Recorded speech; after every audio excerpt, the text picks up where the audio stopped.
பின்பு தேவன், நமது சாயலாகவும் நமது ரூபத்தின்படியேயும் மனுஷனை உண்டாக்குவோமாக.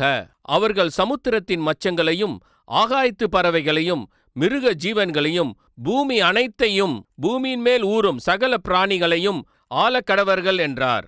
நாம் இந்த பிரபஞ்சத்தில் காண்கிற அனைத்தும், சூரியன், சந்திர, நட்சத்திரங்கள் அனைத்தும் தேவனுடைய வார்த்தையினால் உருவாக்கப்பட்டிருக்கிறது. ஆனால் மனிதனை மாத்திரம் தேவனுடைய கரங்களினால் உருவாக்கினார். அவருடைய சாயலிலும் ரூபத்திலும் உருவாக்கினார்.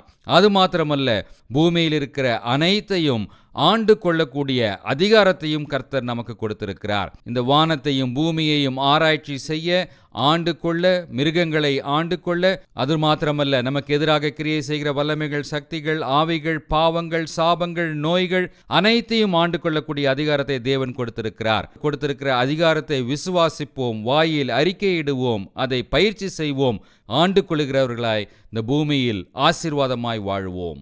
இது உங்கள் வெற்றியின் நாள்.